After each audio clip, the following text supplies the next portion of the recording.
అత్తమ్మ టీవీకి స్వాగతం. అత్తమ్మ టీవీలో ఈరోజు మిగిలిపోయిన మ్యాగీతో పకోడీలు ఎలా తయారు చేయాలో నేర్చుకుందాం. మా బాబు కోసం నేను మ్యాగీ తయారు చేశాను. వాడు సగం తిని సగం వదిలేశాడు. ఆ మిగిలిన సగం మ్యాగీని పకోడీలుగా తయారు చేసి మళ్ళీ వాడికే పెట్టాను. మీరు కూడా ఈ వంట నచ్చినట్లయితే ట్రై చేయండి. వీడియోని చివరి వరకు చూడండి. మీకు ఇందులో ఉన్న టిప్స్ ట్రిక్స్ తెలుస్తాయి. దీనికోసం కావలసిన పదార్థాలు: మిగిలిపోయిన మ్యాగీ, నూడిల్స్ ఏవైనా మీరు తీసుకోవచ్చు. ఒకవేళ వేడిగా ఉన్నట్లయితే అవి చల్లారే వరకు వెయిట్ చేసి ఒక పెద్ద గిన్నెలోకి ఈ మ్యాగీని తీసుకోండి. మ్యాగీ లేదా హక్కా నూడిల్స్ ఏవైనా మిగిలితే వాటితో ఇలా వంట తయారు చేసుకోవచ్చు. వాటిలో చిన్నగా కట్ చేసుకున్న అరబద్ద క్యాబేజ్ ముక్కలు వేయాలి. గుప్పెడు కొత్తిమీరని అలాగే 2 రెబ్బల కరివేపాకుని కట్ చేసి వేసుకోవాలి.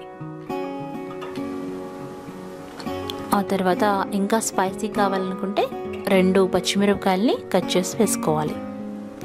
అందులో 1 ఉల్లిపాయని కట్ చేసి వేసుకోవాలి. 2 టేబుల్ స్పూన్ల శనగపిండి వేయాలి. ముందుగా 2 టేబుల్ స్పూన్లు వేసి అవసరమైతే తర్వాత ఇంకొంచెం వేసుకోవచ్చు. 2 టేబుల్ స్పూన్ల బ్రెడ్ క్రమ్స్ వేయాలి. ఒకవేళ బ్రెడ్ క్రమ్స్ లేకపోతే 2 టేబుల్ స్పూన్ల ఉప్మా రవ్వ వేసుకోవచ్చు. ఇది క్రిస్పీనెస్ కోసం వేస్తున్నాము. తగినంత ఉప్పు వేసుకోవాలి. అలాగే 1-1.5 టేబుల్ స్పూన్ కారం వేసుకోవాలి. ఇక్కడ నేను మరింత స్పైసీగా చేస్తున్నాను, అందుకని కారం, పచ్చిమిరపకాయలు వేసాను. పిల్లల కోసం అయితే ఇవి వేయాల్సిన అవసరం లేదు.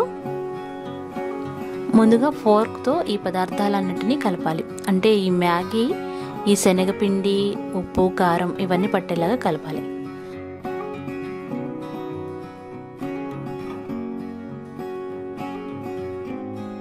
కొద్దిగా నీళ్లు చల్లి పిండిని కలుపుకోవాలి. పకోడీలకి ఎలా అయితే కలుపుతామో అలా కలపాలి.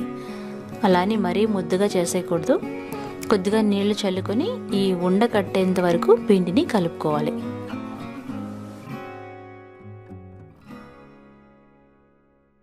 మనం ఉల్లిపాయ పకోడీలకి ఎలా అయితే పిండి కలుపుతామో అలా కలుపుకోవాలి. చూసారు కదా, చేతిలోకి ఒక ఉండలాగా వచ్చింది. ఇప్పుడు మీరు కరెక్ట్గా కలిపినట్టు అర్థం.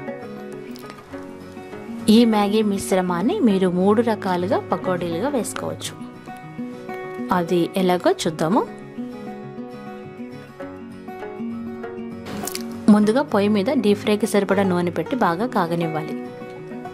ఇప్పుడు 3 రకాలుగా మ్యాగీ పకోడీలు తయారు చేసుకుందాం. నెంబర్ 1, ఫస్ట్ పద్ధతి. మొదటి పద్ధతిలో ఈ మ్యాగీని గుండ్రని బాల్స్ లాగా తయారు చేసి డీప్ ఫ్రై చేసుకోవాలి. మీడియం ఫ్లేమ్లో వేయించుకోవాలి. గోల్డెన్ బ్రౌన్ కలర్ వచ్చేంత వరకు వేయించాలి. అన్ని వైపులా కలుపుకుంటూ వేయించుకోవాలి. ఇలా అయితే చక్కగా వేగుతాయి. చూసారు కదా, ఎర్రగా చక్కగా వేగినాయి. వీటిని ఒక పేపర్ నాప్కిన్ ప్లేట్లోకి తీసుకోవాలి. ఆ తర్వాత టైప్ నెంబర్ 2, ప్యాటీస్ లాగా అంటే వడల మాదిరిగా ఈ బాల్స్ మిశ్రమాన్ని కొద్దిగా వెడల్పుగా చేసి వేయించుకోవాలి. ఇలా అయితే వేగడానికి కూడా ఈజీగా ఉంటుంది. మీడియం ఫ్లేమ్లో ఎర్రగా వచ్చేంత వరకు వేయించుకోవాలి. ఇవి చూడటానికి అచ్చం వడల్లాగా ఉంటాయి. చూసారు కదా. ఇప్పుడు 3వ రకం, యాజ్ ఇట్ ఈస్గా పకోడీ వేసినట్లుగానే ర్యాండమ్గా పకోడీలాగా వేసుకోవాలి. ఇది వేసేటప్పుడు నూనె పొంగుతుంది. సిమ్లో పెట్టుకొని వేసుకొని కాస్త వేగిన తర్వాత మీడియం ఫ్లేమ్లో పెట్టుకోవాలి. అన్ని వైపులా కలుపుతూ వేయించుకోవాలి. ఇలా పకోడీలాగా క్రిస్పీగా బాగా వేగుతాయి. మీ పిల్లలకి ఎలా ఇష్టమైతే అలా వేయించి పెట్టుకోవచ్చు. చూసారు కదా, చక్కగా క్రిస్పీగా వేగినాయి. వీటిని కూడా ఒక పేపర్ నాప్కిన్ ప్లేట్లోకి తీసుకోండి. ఇప్పుడు 3 రకాలుగా వేయించుకున్న మ్యాగీ పకోడీలు రెడీగా ఉన్నాయి. వీటిని టొమాటో కెచప్తో సర్వ్ చేసుకోండి. టీ టైం స్నాక్ లాగా సర్వ్ చేయొచ్చు. చాలా రుచిగా ఉండే ఈ మ్యాగీ పకోడీ మీరు ట్రై చేయండి. ఒకవేళ మ్యాగీ తయారు చేసుకోవాలనుకుంటే నా వీడియో చూసి మ్యాగీ ఎలా తయారు చేయాలో తయారు చేసుకోండి. మరికొన్ని వంటల కోసం అత్తమ్మ టీవీ యూట్యూబ్ ఛానల్ని సబ్స్క్రైబ్ కాగలరు. ధన్యవాదములు.